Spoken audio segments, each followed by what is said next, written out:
We have All India rank 44, Om Prabhu with us. He comes from a very small town, Raigarh है छत्तीसगढ़ में, वहाँ पे रहते हैं ये. And he is the state topper of Chhattisgarh also. So please, can we call him on stage? Yes. Yes. Om Om Prabhu. Come on, Om. आ जाओ. तो हम बहुत इंतजार करा है और सेशन थोड़ा लेट हुआ है इसी की वजह से. कहाँ फंस गए थे? अभी तो आते आते इतना ज़्यादा ट्रैफिक होता है दिल्ली में, तो उसी में फंस चलो, तो कैसा लग रहा है? रिजल्ट आया तो क्या हुआ? एक्सपीरियंस बताओ मुझे. मतलब कि रिजल्ट देखा कैसे? सर्वर ब्लॉक हुआ था, कुछ हुआ था? हाँ, तो सबसे पहले रिजल्ट जब आया तो एक्चुअली मैं ट्रैवल करके रायपुर से रायगढ़ जा रहा था. अच्छा. तो हम लोग 10 बजे तक होटल में रुके थे. हम लोग सोचे थे 10 बजे तक आ जाएगा, लेकिन एनटीए वालों ने 11:58 इतना लेट रिजल्ट निकाला. और उस समय फिर भैया का कॉल आया, रिजल्ट आ गया. किसने देखा रिजल्ट? तुमने देखा या घर वालों ने? नहीं, भैया ने देखा. भैया और ने देखा. मेरे साथ मम्मी पापा थे और मैं था रेलवे स्टेशन में थे. और अच्छा. 15 मिनट में ट्रेन आने वाली थी. अच्छा, मैंने तुम्हारा वीडियो भी देखा था रेलवे स्टेशन पे था. अरे वाह, नाइस नाइस. तो फिर कैसे, मतलब पूरा जर्नी तो बताओ यार, थोड़ा एक्साइटिंग. मुझे टाइम याद है ना, मतलब मैंने तो वो बताओ. तो ऐसा हुआ तो भैया ने मजे लेना चालू कर दिया. उन्हें बोला कि तू बता, तू गेस मार. और उन्होंने सबसे पहले तो वो बोले मार्क्स गेस मार. तो सबसे पहले 696, अच्छा. 701, अच्छा. 705, 710. फिर 701 में उन्होंने डिटेल किया. अच्छा. और फिर रैंक का था कि रैंक कितना आ रहा है. तो टॉप 100, टॉप 200, और फिर मम्मी ने लास्ट में बोला टॉप 50. तो फिर भैया ने बोला हाँ. अरे वाह, नाइस नाइस नाइस. तो फिर सबसे ज्यादा खुश कौन हुआ घर पे? सबसे ज्यादा खुश मेरी मम्मी हुई है. अरे वाह वाह, बहुत बढ़िया बहुत बढ़िया. तुम क्या रैंक एक्सपेक्ट कर रहे थे? मतलब क्या था? हाँ, लमसम टॉप 100 टॉप में. 100 में आ रहे थे. वही बोनस कुछ अटका था? कोई हाँ, बोनस में तो बहुत सारे क्वेश्चन अटके थे. इस साल एनटीए ने बहुत सारा किया था. चलो कोई नहीं, ठीक है. अंत भला तो सब भला. सब और कुछ भला, नहीं, हाँ. ठीक है. तो देखो, मेरा सेशन हो पनौती ना हो तो ऐसा तो होने से रहता है, ठीक है. कितना भी अच्छा तामझाम कर लो लेकर जाता है. तो चलो फिर से शुरू करते हैं, ठीक है. तो फिर कैसा रहा तुम्हारा जर्नी? कैसे आए यहाँ पे? कितने बजे पहुंचे? तो सबसे पहले हम लोग वहाँ जहाँ से मैं आता हूँ वहाँ पर आसपास ऐसा नहीं है कि एयरपोर्ट मिल जाए. अच्छा. तो वहाँ से एयरपोर्ट जाने के लिए 2 घंटे का रास्ता है. और एयरपोर्ट में अगर फ्लाइट का डिपार्टिंग टाइम 2 बजे है तो 12 बजे पहुँचना पड़ता अच्छा. है. और मेरा ये पहला फ्लाइट था, मुझे पता भी नहीं था कि कैसे चेकिंग करानी होती अच्छा. है. तो मुझे मतलब मेरे लिए पहला एक्सपीरियंस था कि फ्लाइट में कैसे जाना होता है, कैसे चेकिंग अरे वाह. करानी होती है.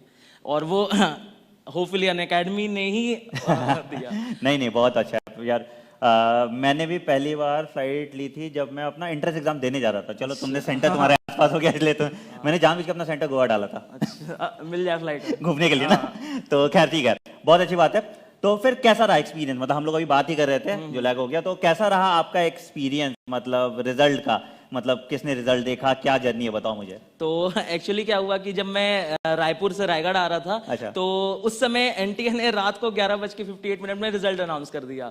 और उस समय ऐसा नहीं था कि मैं रिजल्ट चेक कर रहा था, मैं तो ट्रेन का देख रहा था कितने बजे आ रहा है, कितना लेट है. हाँ. और भैया ने अचानक से कॉल किया कि तेरा रिजल्ट आ गया. अच्छा. और तो रिजल्ट भैया ने देखा? हाँ, भैया ने देखा, लेकिन अच्छा. भैया ने ऐसा सीधा बता नहीं दिया कि भाई तेरा रैंक कितना है. वो भी भाई, हाँ, वो भी आईटीएन, वो भी सोचे कि इसका भी मजा लिया जाए. और उन्होंने मजा लेना चालू किया. उन्होंने मतलब जैसे कि मैंने आंसर की से चेक किया था, लेकिन बहुत सारे मतलब बोनस में लफड़ा. नंबर तो फ्लक्चुएट कर सकता था. फ्लक्चुएट बहुत ज्यादा कर सकता था. कितना बोनस एनटीए देता है, नहीं देता. हाईएस्ट मार्क्स 720 जाता, 715 जाता है. तो उसमें बहुत सारा डाउट था. तो भैया ने सबसे पहले 696. अच्छा. हाँ, पहले वही चालू किया. तो मैं सोचा यार मेरा तो 701 मार्क्स आ रहा था, कैसे कम बता रहे हैं. फिर 701, फिर 705, फिर 700. फिर मम्मी ने अचानक 701 बोला. अच्छा. और वही सच हुआ कि हाँ 701 मार्क्स. नाइस. और फिर रैंक में भी काफी ज्यादा था कि इस बार टॉप 50, टॉप 100, टॉप 10. तो उसमें टॉप 50 में 44 AIR आ गई. बहुत बढ़िया बहुत बढ़िया. तो मतलब पेरेंट्स एकदम प्राउड, बहुत ज्यादा है ना. बहुत सही, वो एक्साइटमेंट दिख रहा है. ग्रेट ग्रेट ग्रेट, बहुत सही बहुत सही. और बताओ मतलब कि और कैसा महसूस हो रहा है? मतलब यार अब तुम डॉक्टर बनने वाले हो, कैन यू इमेजिन, मतलब कैसा फील हो रहा है? डॉक्टर तो और खास ही साथ all India institute of medical sciences Exactly. Delhi से. और वो एक ऐसा मेडिकल इंस्टीट्यूट है जहां पास 18 लाख बच्चे बैठते हैं उस एग्जाम में, और मात्र 125 बच्चे जा पाते हैं. बिल्कुल. और 5.5 साल का कोर्स, और वहां जाकर इतने अच्छा एक्सपीरियंस, इतने ज्यादा प्रोफेशनल प्रोफेसर से मिलने का मौका. I am very grateful. बहुत सही बहुत सही. जिसने देखो पूरा रिसर्च करके रखा था पहले से एम्स के बारे में, इसको पता था एम्स ही जाना है इसको.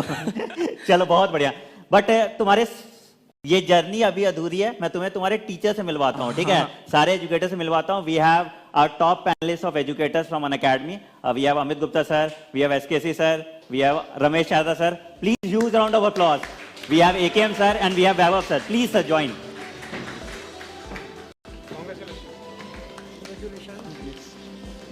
Great great. सर तो आप लोगों ने इसको तो पढ़ाया, ठीक है, अब सामने मतलब फेस, इसने तो बहुत देखा होगा आप लोगों की शक्ल, फेस टू फेस देख के कैसा लग रहा है? बहुत अच्छा लग रहा है सब लोगों को, और बच्चों की भी बड़ी ख्वाहिश रहती है कि सर हम आप लोगों से मिलना चाहते हैं। एक तो वो एक सपना होता है बच्चों का कि जब हम लोग सेलेक्ट हो जाएंगे तो आप लोग हमसे मिलने ज़रूर आइएगा या हमें बुलाइएगा। तो आज वो एक ड्रीम कम ट्रू लगता है बच्चों को, और हमें भी लगता है कि हम लोगों की सबकी मेहनत जो है वो सफल हुई, और हमेशा जो परंपरा हम लोग कायम रखते हैं अच्छे रिजल्ट्स की, वो आगे भी कायम रखें। बिल्कुल सर। सर तो कुछ ये इसने तो आपको बहुत सारे डाउट और सवाल पूछे होंगे, आपके भी कुछ सवाल होंगे इसके लिए? चलिए आज हम सब लोग ओम से सवाल पूछते हैं। ओम, मेरा पहला सवाल ये है कि एक अरसा हुआ हम लोगों को पढ़ाते हुए, मतलब 2 डिकेड्स हो गए, और all India institute of medical science जहां अब तुम जाओगे, यहाँ पे भी हमारे बहुत स्टूडेंट्स पढ़ रहे हैं, बट वो सब एक ज़माना था जब कोचिंग इंडस्ट्री डेवलप हुई और बच्चों को अच्छी एजुकेशन मिली, और ऑफलाइन बच्चों ने अच्छा करना शुरू किया।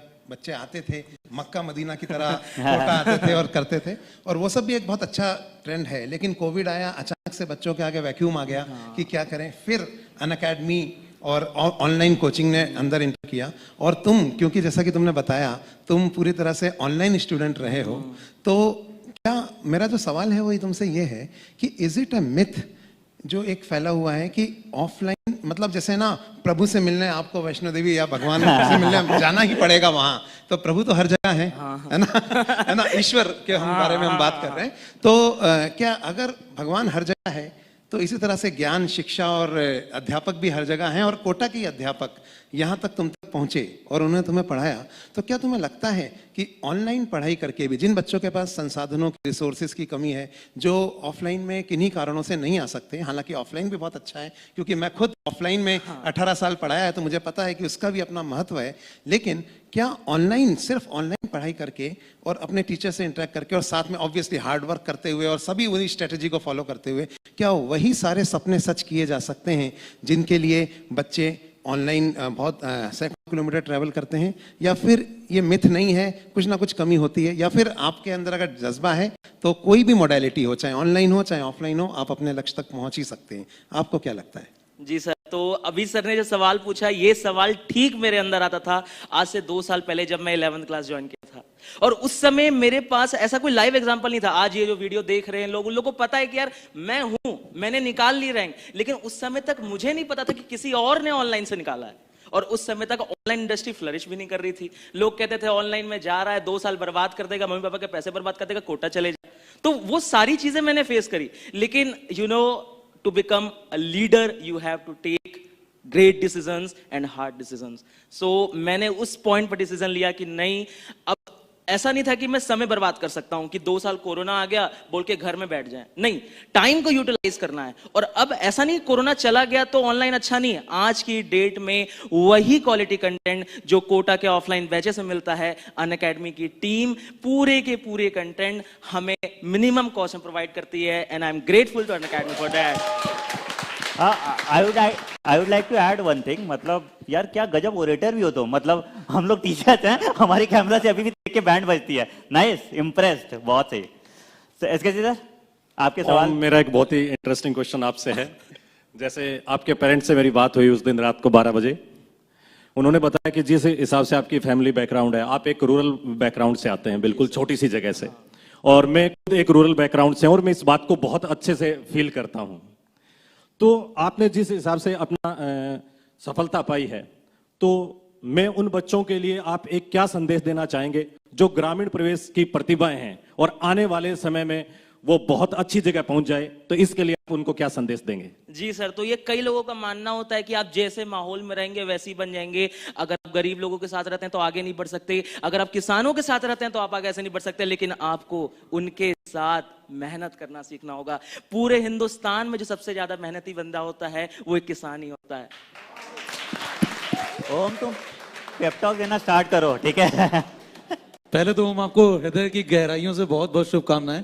आपने मतलब परचम गाड़ दिया, और अनअकैडमी ऑनलाइन से एक डबल डिजिट रैंक लाना, मतलब आज तक की ऑनलाइन की हिस्ट्री में एक ये बेस्ट आउटपुट जो दिया उन्होंने, इसके लिए आपको बहुत बहुत शुभकामनाएं। आपसे मेरा सवाल ये कि जैसे आपने अनअकैडमी पे जब पढ़ना शुरू किया, लाइव क्लासेस करना शुरू किया, तो अनअकैडमी के जो फीचर्स थे, जैसे लाइव क्लासेस है, रिकॉर्डेड आप देख सकते हैं, आपकी कभी क्लास छूट जाए तो आप उसे रात में देख सकते हैं, या कभी आप रात को ना समझ पाए तो दिन में देख सकते हैं, कभी फ्री टाइम में, और डाउट सॉल्विंग जो सेशंस हैं, और जो लाइव फीचर्स हैं और भी जो एप्स के अंदर है, वो कैसे आपको बेनिफिट किया, कैसे आपको एक एज मिला उसके अंदर, इसके बारे में थोड़ा सा बताएं। और एक और सवाल छोटा सा इसमें ऐड करना चाहेंगे दर्शकों की तरफ से, जो रहता है कि आप जब पढ़ते थे तो पढ़ते पढ़ते कभी ना कभी आपको सेटबैक हुआ होगा कि नहीं अब यार बहुत हो गया, थक गए हैं, आप थोड़ा रुक जाते हैं, है ना, थोड़ा ब्रेक लेते हैं, तो वो एक बीच में मनोरंजन चाहिए होता है। आसान भाषा में बात करूं तो मनोरंजन चाहिए होता है, कोई मूवी देखता है, कोई कहीं जाता है, तो आप कैसे उसको मैनेज करते थे? कैसे आप एजुकेशन के बीच में कैसे मनोरंजन को ऐड करके आपने सफलता हासिल करी? तो सबसे पहले सर ने पूछा कि जो अनअकैडमी ऑफलाइन मतलब कि अनअकैडमी रिकॉर्डेड लेक्चर्स देता है उसका क्या फायदा हुआ। तो मैं बता दूं कि मैं एक ऐसे स्कूल से आता हूं जो मेरा डमी स्कूल नहीं था, मुझे प्रॉपरली स्कूलिंग करनी पड़ती थी, और कई बार ऐसा होता था कि मुझे सुबह सुबह 7 बजे उठ करके स्कूल भी जाना है, और उस टाइम पे हमारे लेक्चर्स भी हुआ करते थे, लाइव लेक्चर्स। तो उसको मैनेज करने के लिए जो अनअकैडमी ने रिकॉर्डेड लेक्चर का फॉर्मेट दिया वो बहुत जबरदस्त था। और ऐसा कभी फील नहीं होगा कि आप अगर रिकॉर्डेड से पढ़ रहे हैं तो ऐसा नहीं कर सकते, नहीं, बहुत सही तरीके से आप टाइम को यूटिलाइज कर सकते हैं। और कई बार क्या होता है, कई टॉपिक्स ऐसे होते हैं हमें लगता है कि हमने पहले पढ़ रखा है, हम इसमें टाइम वेस्ट क्यों करें, तो 1.5x 1.25x का यूज किया। और कई ऐसे टॉपिक्स होते हैं जो काफी ज्यादा डिफिकल्ट होते हैं जेनेटिक्स टाइप की, उसमें 0.75x का यूज किया। तो ये जो फीचर्स हैं ये ऑफलाइन में नहीं, ऑनलाइन में ही पॉसिबल है। और सर ने ये भी पूछा मनोरंजन का, तो मनोरंजन का बहुत अलग ही एक्सपीरियंस रहा है मेरा। तो कई बार क्या होता था कि रात को 12 बजे बैठे, 6 बजे तक फिजिक्स की एससी वर्मा सॉल्व करी, और फिर काफी ज्यादा थक गए। और इसके पिछले दिन एसके सर की क्लास होती थी मेरी 6:15 से लगभग, और सर की 1.5 घंटे क्लास चलती थी। तो सर की क्लास की खास बात यह है कि आपको नोट्स खोलने की जरूरत नहीं पड़ेगी। मतलब मेरा कभी थक गया, मैं बिस्तर में लेट जाऊंगा, आंखें बंद करूंगा, पूरी की पूरी ऑर्गेनिक केमिस्ट्री मेरी आंखों के सामने कि भाई कैसे एचएक्स ने अटैक किया और क्या क्या चलते गया, और लास्ट तक जो डोडिसाइल बेंजीन सल्फोनेटानिक सोप है, लास्ट तक का रिवीजन मेरा मात्र 30 मिनट्स में हो जाता है। अरे वाह, बहुत बढ़िया, बहुत।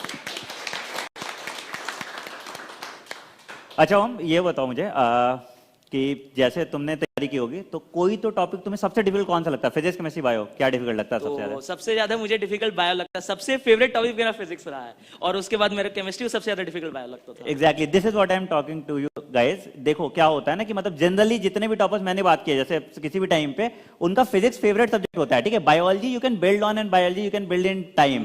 तो रमेश सर, आपके सवाल। सबसे पहले तो कॉन्ग्रेचुलेशन ओम प्रभु, नीट जैसे बड़े एग्जाम में जिसमें 18 लाख से ज्यादा स्टूडेंट बैठते हैं उसमें से ओम प्रभु ने 44 रैंक लिया, बहुत प्राउड फील हो रहा है। ओके, बहुत बहुत कॉन्ग्रेचुलेशन। Thank you. अब ओम प्रभु सबसे पहले तो नीट जैसे एग्जाम दे रहे हैं, जैसे कोई भी बड़ा एग्जाम या कोई भी स्पोर्ट्स या कोई भी इवेंट होता है, सक्सेस तब मिलती है जब अपन रेगुलर प्रैक्टिस करते हैं। तो ओम प्रभु, ऐसे आप लोगों ने भी मॉक टेस्ट वगैरह दिए होंगे, क्या कभी ऐसे मॉक टेस्ट रहे जिसमें आपकी परफॉर्मेंस कम रही, फिर नेक्स्ट मॉक टेस्ट में आपने उसी लेवल का वापस इंप्रूव किया, और जितना आपने प्रैक्टिस किया था मॉक टेस्ट से, उससे नीट जो 2022 का पेपर हुआ था उसमें आप लोगों ने देखा नीट में बिल्कुल पैटर्न चेंज था, इस बार टोटली पैटर्न चेंज था, जिसके कंसेप्ट क्लियर थे उन्हें हेल्प मिला। अब तुम स्टूडेंट को क्या कहना चाहोगी कि स्टडी किस तरह से की जाए, लाइव क्लास को कैसे अटेंड करें, रिकॉर्डेड को कैसे यूज करें, और मॉक टेस्ट का क्या इंपॉर्टेंस है, ये तुम बताओ थोड़ा। जी सर, तो सर ने पूछा कि मॉक टेस्ट में कम नंबर आ जाते हैं, तो ये किसी भी नीट, ऐसा नहीं है कि टॉपर के मॉक टेस्ट में कभी 600 नहीं आए, कभी 550 नहीं आए, हमेशा वो 701 710 स्कोर कर रहा था। मेरे साथ स्टार्टिंग में जब मैं 12th क्लास में आया था, 11th क्लास के जब मैं फुल सिलेबस मॉक टेस्ट देता था, मेरे 550 नंबर आते थे, और उस पॉइंट से मैंने ठान लिया था नहीं, मेरे को ऐसे पॉइंट पर जाना है जब मैं फुल सिलेबस 11th 12th का मॉक टेस्ट दूंगा और मैं वेरी इजीली 650 से ऊपर स्कोर करूंगा, और आज वो मैंने स्कोर करके दिखाया है। अरे वाह। और लेकिन ये डाउट आता है कि ऐसे कैसे, एक साल के अंदर ही कैसे पॉसिबल है? तो इसका एक ही रीजन है, आपको मॉक टेस्ट की प्रॉपर एनालिसिस करनी होगी। ये मैं नहीं, हर एक टॉपर कहता है अगर आपको मॉक टेस्ट में इंप्रूव करने हैं, और मॉक टेस्ट, नीट का एग्जाम कुछ नहीं होता, वो एक मॉक टेस्ट की तरह हो सकता है कि कई बार क्वेश्चन हल्के से डिफिकल्ट, हल्के से इजी आ जाए, पैटर्न चेंज कर दे एनटीए, लेकिन ऐसा नहीं होगा कि आपके अंदर बिल्कुल ही सामने नए क्वेश्चन आ जाएंगे, आपने कोई पढ़ा नहीं। लेकिन अगर आपने मॉक टेस्ट की एनालिसिस कर रखी है, टीचर से पूछ रखा है सर ये अलग क्वेश्चन आया था मेरे से नहीं बना, इसके कॉन्सेप्ट में मेरे को प्रॉब्लम है, और अनअकैडमी तो लाइव डाउट सॉल्विंग होती है, तो उसने मुझे काफी ज्यादा हेल्प किया। चलो बहुत बढ़िया। कितने क्वेश्चंस किए थे तुमने, मतलब कुछ काउंट है अभी तक? जैसे 2 साल की जर्नी में लगभग कितने क्वेश्चंस किए होंगे फिजिक्स केमिस्ट्री बायोलॉजी के? नहीं वो तो सर अनकाउंटेबल है, ऑनलाइन में इतने सारे अनअकैडमी फिर भी लमसम जैसे एक डे की जर्नी होती है, तो एक दिन में तुम्हारा क्या टारगेट रहता था कि मैं इतने क्वेश्चन करूंगा, या कुछ ऐसा टारगेट सेट किया था? हाँ, तो फिजिक्स में ऐसा टारगेट जो मेरे एजुकेटर थे प्रतीक जैन सर, उन्होंने तो मतलब बता दिया था कि यार फिजिक्स में क्वेश्चन के नंबर मैटर नहीं करते, क्वालिटी मैटर करती है। तो मैंने जो एस वर्मा के क्वेश्चन की क्वालिटी होती है, वो एक एक क्वेश्चन 100 क्वेश्चन के बराबर होते हैं, वो कॉन्सेप्ट कवर होते थे। तो उसमें तो काउंट करना ही पॉसिबल नहीं है किसी के लिए कि कितने क्वेश्चन किए। हाँ, लेकिन इनऑर्गेनिक केमिस्ट्री के सर के जो स्पेशल रैंक बूस्टर कोर्सेज आते थे, वो अनलिमिटेड क्वेश्चन प्रैक्टिस कराते थे। JEE Main, JEE Advance, NTSC, KUP, मतलब सारे एग्जाम के सर ने क्वेश्चन प्रैक्टिस करा दिए थे। और सर ने इवन हर एक चैप्टर का रैंक बूस्टर लिया था। और जब फुल सिलेबस हो गया था, 17 जुलाई को पेपर था, 17 जून से चालू हो गया था, और लगातार मैंने देते गया। तो मतलब पूरी जीत की तैयारी पहले से कर दी गई थी, किसी भी लेवल का क्वेश्चन आए तुम्हारे क्वेश्चन बन ही जाते हैं। बहुत सही। वैभव सर। ओम, सबसे पहले तो कॉन्ग्रेचुलेशंस। Thank you sir. मतलब तुम इमेजिन कर सकते हो 18 लाख बच्चे नीट का एग्जाम देते हैं और उसमें ओम प्रभु की रैंक आई है 44। मतलब ये बहुत बड़ी अचीवमेंट है, और वो भी ऑनलाइन से। तो आज हम लोग अनअकैडमी का ये विक्ट्री सेलिब्रेशन है 2022 का, तो मुझे उम्मीद है 2023 में तो तुम जो देख रहे हो यहाँ तो जरूर रहोगे। अब बात आती है कि जैसे ओम ने 11th में करीब करीब अगस्त में अनअकैडमी में इसने एडमिशन लिया, और पहली अटेम्प्ट में इसने नीट का एग्जाम क्रैक कर दिया। काफी सारे बच्चे जो 11th में आते हैं वो यही पूछते हैं हमसे, क्या पहली अटेम्प्ट में नीट का एग्जाम क्रैक हो जाएगा? हमारे भैया को तो 2 साल लगे, उनको 4 साल लगे, ऐसे काफी सारे क्वेश्चंस आते हैं। लेकिन ओम एक एवरेज बच्चे से थोड़ा सा ऊपर, और आज ये अनअकैडमी के थ्रू रैंक क्रैक कर रहा है, वो भी डबल डिजिट रैंक 44। तो मैं ये जानना चाहता हूं ओम से कि जो बच्चे देख रहे हैं तुम्हें, वो कैसे पहली अटेम्प्ट में नीट का एग्जाम क्रैक कर सकते हैं, और वो भी ऑनलाइन से? तो ये ओम बताएगा। सबसे पहले तो जो आज मुझे देख पा रहे हैं वो अपने आप में बहुत ज्यादा अच्छी बात है, क्योंकि जब मैं पढ़ने आया था 2 साल पहले ऑनलाइन एजुकेशन में, जब कोविड का टाइम आ चुका था, तो मेरे पास ऐसा कोई एग्जाम्पल नहीं था कि जिसको मैं अपना आइडल मानूं कि भैया उसने तो क्रैक किया है फर्स्ट अटेम्प्ट में ऑनलाइन से, तो मैं भी कर लूंगा। लेकिन आज मैं ही नहीं, कई सारे अनअकैडमी के स्टूडेंट फर्स्ट अटेम्प्ट में इतनी अच्छी रैंक ला रहे हैं, वो भी ऑनलाइन एजुकेशन से। तो ऐसा नहीं है कि आपको नीट जैसे एग्जाम को क्वालिफाई करने के लिए बहुत ज्यादा अटेम्प्ट्स चाहिए, फर्स्ट अटेम्प्ट, सेकंड। हाँ, माना कि नीट ने ऐसा कोई सेट नहीं किया है, लेकिन एक अगर आपका गोल फोकस्ड है और आपने एक्सेलेंस फेस कर ली है फिजिक्स केमिस्ट्री बायोलॉजी में, तो आपका फर्स्ट अटेम्प्ट में डेफिनेटली नीट क्रैक होगा। अच्छा, बहुत है। तुम्हारे साथ कौन आया ओम यहाँ पे? Yes sir. कौन आया यहाँ पे तुम्हारे साथ? हाँ, तो मेरे दोनों आइडियल आए हैं। एक मेरी दीदी है जो आईआईटी हैदराबाद से पीएचडी कर रही हैं, और मेरे भैया आईआईटी मद्रास से मैम प्लीज MS कर रहे हैं। प्लीज आ जाइए ना एक बार स्टेज पे। आ जाओ। सर आपने ही देखा था इसका रिजल्ट? हाँ, मैंने ही पहली बार देखा था। मैंने ही फॉर्म भरा था। फिर एक्चुअली मुझे काफ़ी आइडिया है, क्योंकि मैंने अपना काउंसलिंग किया है, तो मैंने ही इसका पूरा देखा, और मुझे काफ़ी अच्छा लगा कि मेरा भाई इतने 2 साल से जो मेहनत कर रहा था उसका ये सफल हुआ, वो भी पहले अटेम्प्ट में। मुझे काफ़ी प्राउड होता है, और मैं आज अच्छे से कह सकता हूँ प्राउड कि मैं उसका भाई हूँ, और मुझे काफ़ी अच्छा। बहुत। अब तो कॉम्बो हो गया घर में, इंजीनियर डॉक्टर सबका। नहीं, इनके ब्रदर काफी भावुक हैं, और मुझे याद है किसी बच्चे ने मुझे वीडियो फॉरवर्ड किया था, रात का वक्त था शायद 12 बजे के बाद, आपने तुरंत एक वीडियो लाइव यूट्यूब पे डाला, and he was overwhelmed with the success of his younger brother, and this is how it is. Like मैं भी एक बड़ा भाई हूं, तो हम लोगों को पता है कि छोटे भाई की सक्सेस हमारी खुद की सक्सेस से भी बहुत ज्यादा मैटर करती है हम लोगों के लिए। और बट ऊपर साथ से में भैया रैंकिंग तो तुम्हारी हो गई ना। और भाई के लिए तो मेरे मतलब बहुत ज्यादा, क्योंकि जब मैं 6th क्लास में, 7th क्लास में, 8th क्लास में पढ़ाई करता था, तो उन्होंने मुझे अपने हाथ से लिखना सिखाया है कि कैसे पढ़ते हैं, इंग्लिश कैसे लिखते हैं। और 10th क्लास के बाद जब मैं पढ़ना चालू किया नीट में, और जब 12 घंटे 14 घंटे पढ़ा, तो आज मेरे कारण अगर कोई मेरे से बड़ा मेरे परिवार खुश हो पाता है, तो इससे बड़ी मेरे लिए क्या बात हो सकती है सर। बहुत है। Thank you so much Om for coming. Enjoy करो and wish you all the best in AIIMS Delhi. Thank you, sir. Thank you. Unacademy. Let's crack it.